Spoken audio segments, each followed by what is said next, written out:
since I was a young teenager. My passion has been English literature and history, both of which I studied to a pretty high level. But the purpose today of this small reading, if you like, or discussion, or an introduction, if you like, is about a character many people have heard of, obviously, because of her very famous sister, Anne Boleyn.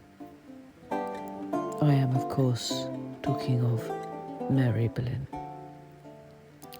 And we have seen many adaptations, both in novels and Hollywood, of what Mary Boleyn was like.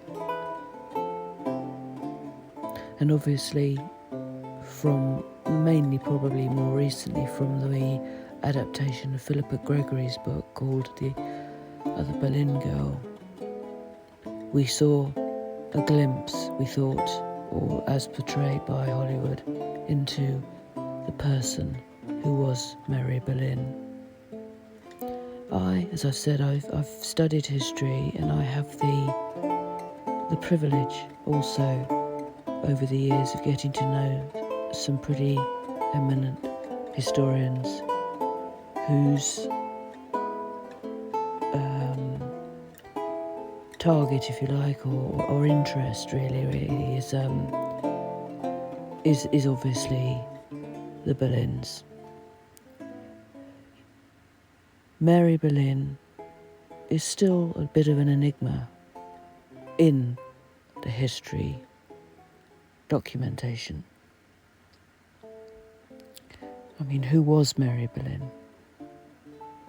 And when this question is put to people, obviously you get lots of different answers.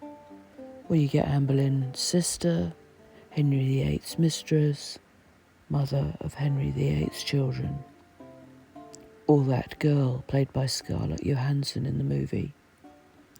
She was kind of a mystery woman, a woman that was used by her family and discarded. She was also, apparently, allegedly, a whore, sleeping around first with the King of France and then with King Henry VIII. Other people have no clue who she was at all. As I've said, she was the sister of Anne Boleyn, who was the second wife of Henry VIII. And as we all know, tragically, Anne Boleyn met her fate at the end of a French executioner's sword 3 years after her marriage. And Mary Boleyn, from what I've researched and discussed over the years with people I know in history, has often been overshadowed, if you like, by her more famous sister. But she was actually quite remarkable in herself. She travelled overseas, she spent time learning and furthering her skills and knowledge in France. And she married a well-to-do man at court, a cousin to the king. She had 2 children, of whom there continues to this day great speculation about whether they were really the children of Henry VIII. She tasted the rewards of success and faced the hideous prospect of being cast off.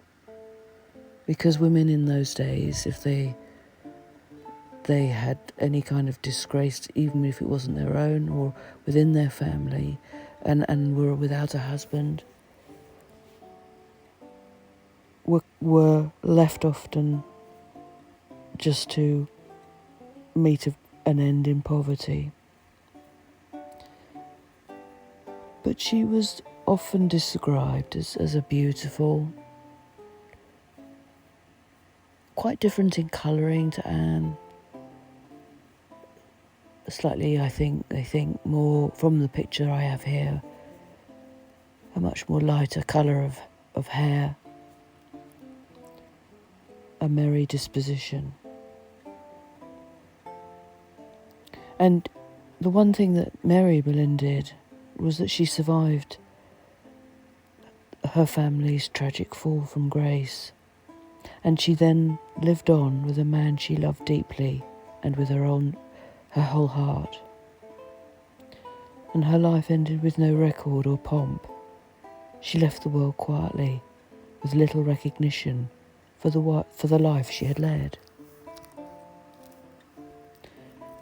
I mean, she was, as I say, she was quite a remarkable young woman because she defied the social rules of that time and followed the greatest feeling and passion a person can have, and quite rare for those days. Love. Simple, uncomplicated, overwhelming love.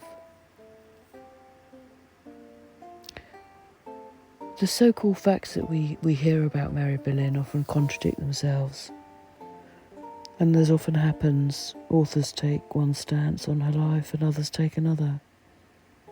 And there is confusion whether Mary was mistress to the French king prior to Henry VIII. There's disagreement whether she was older or younger than Anne, and even on the date of her death. With such differences, it becomes hard to sort fact from fiction. What was needed was a simple source that gave all the information that is known about Mary's life. So this I will try and do in my own way, and I will do it in several videos because I don't think one long video is doable, if you like. So we can start with her birth today. Her date of birth and the location of her birth are not recorded. But that was very common. Birth dates were not often recorded during the Tudor period, so that fact that it hasn't been written down is not unusual. It's generally believed that Mary was the first child born to Elizabeth Howard and Thomas Boleyn. Thomas Boleyn was born around 1476 or 1477 and was a prominent member of King Henry VIII's court.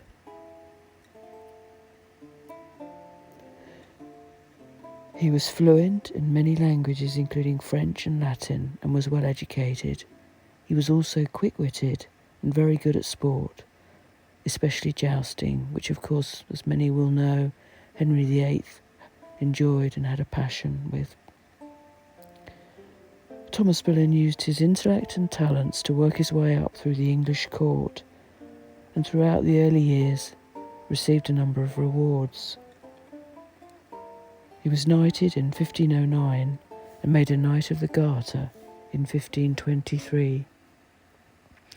He also went on a number of diplomatic missions for Henry VIII, was ambassador for a period of time in the Low Countries and France. His wife, Elizabeth Howard, was the younger sister of Thomas Howard, 3rd Duke of Norfolk. There is a verse dedicated to her by the poet John Skelton, and it says of her, "She was of womanly features, whose flourishing tender age is lusty to look on, pleasant, demure, and safe, thus being very pretty." Historian Kelly Hart writes that Elizabeth Howard was a lady-in-waiting to Catherine of Aragon from 1509 and shared her time between court and her home at Hever Castle, of which I'm sure many people listening will have heard of. I know Hever Castle very well. It is a beautiful little castle. It's not massive, but it's beautiful, and the gardens are beautiful. And you can still visit what would have been Anne's room. It is actually wonderful, especially in summer. Well worth a visit. But I digress. Going back to when Thomas Boleyn, he married Elizabeth Howard, that also isn't recorded, but it's generally accepted that they married in about 1499.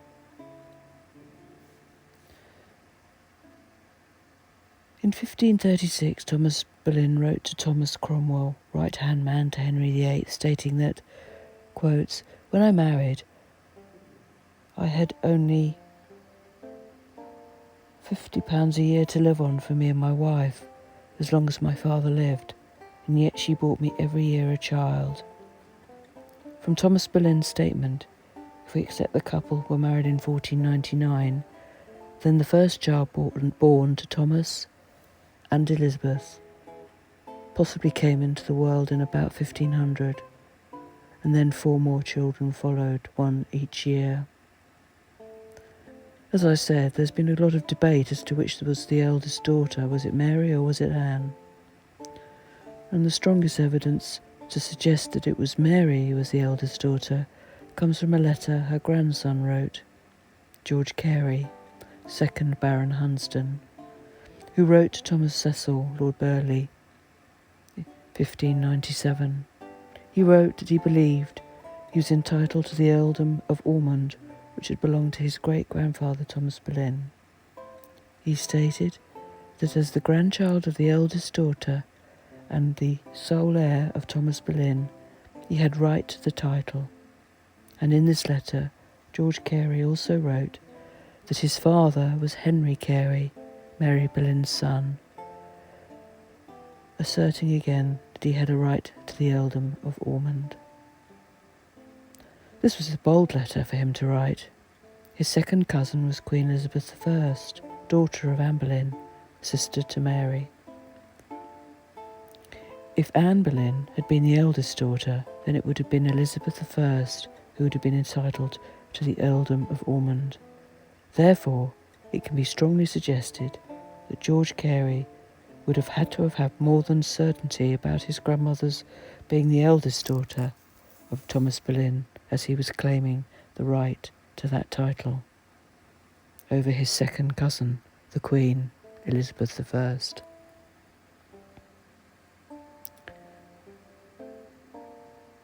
It could also be suggested that because Mary Boleyn's marriage was arranged first, she would have had to have been the eldest daughter, because daughters often had their marriages arranged for them in order of age, with older daughters in the family having precedence over the younger.